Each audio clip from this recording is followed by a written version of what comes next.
Yes, indeed. Leo, congratulations. Thanks for coming over. We were just discussing Leinster's performance in depth. Lots to be pleased about, and I'm sure you're going to analyse the tape. But what's come up time and again is the kicking game. You went there with a clear strategy to kick a bit more today, and it seemed to work a treat.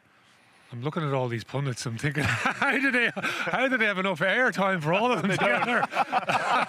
They've all got a lot to say as well. I thought you were going to say, I'm looking at all these pundits and what do they know about kicking? But... yeah, sorry, what was the question again? What am I kicking? Your kicking strategy was clearly something you put a lot of emphasis on today, and it worked a treat out there. Yeah, like it's trying to manage the conditions. Bloody hell, June rugby. And yeah, listen, it was predicted different showers at different stages. So managing the game, yeah, it was going to be important. Like in Glasgow, I think with Hastings playing 10, we thought they would probably kick a little bit more. Scarlets would have kicked a lot against us last week as well. So just trying to manage that territory battle, as you say. So listen, it was pleasing because we started the game, we kicked off. Yeah, Ryan Baird, good chase. Tommy O'Brien was in the poach, kicked the corner, managed to score a try. Dan Sheehan gets over eventually after plenty of phases there. So Glasgow do well, hit back, score a really good try themselves. But we're probably quite good in terms of how we just managing the conditions. Kick a penalty, we 10-5 in front, and we obviously have that try disallowed, but whether it's a forward pass, I don't know, and probably just about. But listen, I thought we showed good composure to score then straight away again. So anyway, it was good. So managed to keep our noses in front. Like, we would have this debate the whole time, but the players have to get a bit of a feel for some of the decisions. Obviously, they back to go to the corner.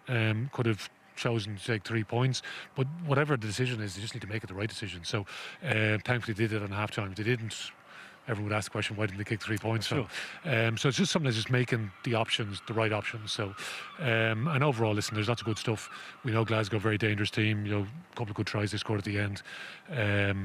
But listen, similar to last week, it's just about getting through to the next round, isn't it? It certainly is, and you've done that. You're in the final for the first time in 4 years now.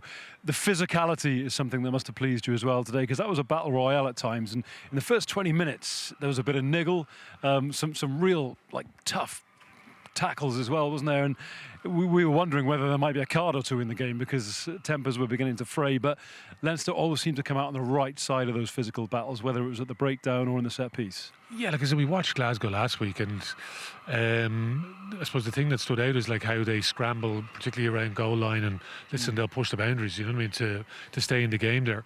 And so we needed to be nice and accurate there. So again, going back to the start of the game, started the game well, probably got into our stride, maybe a little bit better than Glasgow did. So, but yeah, listen, the players, they prepared well during the week.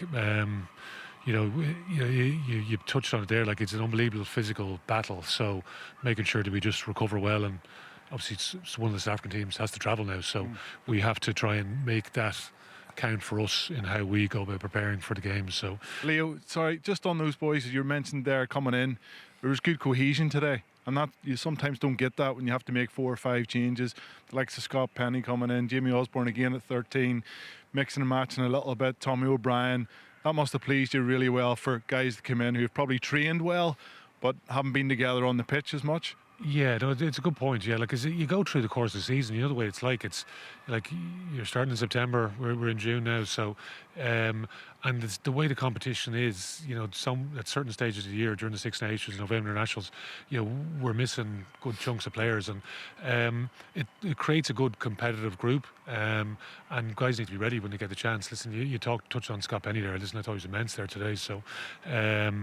And Jamie Osborne, good young player. I know he's obviously had international experience now as well. So, but yeah, listen, it's time. The guys come through, and you're never quite sure how they go in big games, knockout games. But listen, as I said, they went and prepared well this week, and thankfully, you can see some of them performing well in the big days. So, but it's just.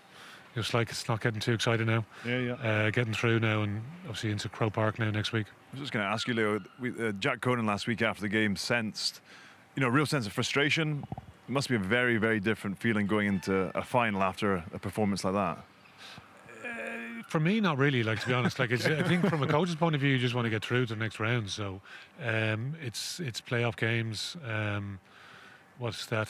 We've 5 playoff games we played now across 2 competitions, so we're into a 6th, and it's on the day. So and you'll take Again, like, winning by a point. You know what I mean? Like, it's just getting through, isn't it? So, and you got to be able to adapt to conditions on the day, the referee, like all the variables that are there. So, the opposition being the main one. So, we'll watch this game with great interest now, see what comes out of that, and you know what you're going to get with either of those teams. And if it's the Wolves, Jake White will have a strong plan. He's wily coach, and if it's the Sharks, John Plumtree knows the Irish system well, coached the Irish forwards for a year, was a neighbour of mine for a little while as well.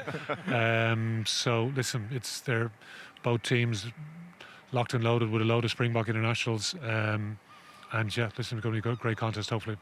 Well, you've teed that up beautifully, Leo, because that game is coming up very soon indeed. So we'll let you go and get comfortable to watch Cheers, that. Leo. Cheers, bud. Congratulations again. Thanks for coming over. Good man. We'll see you again soon.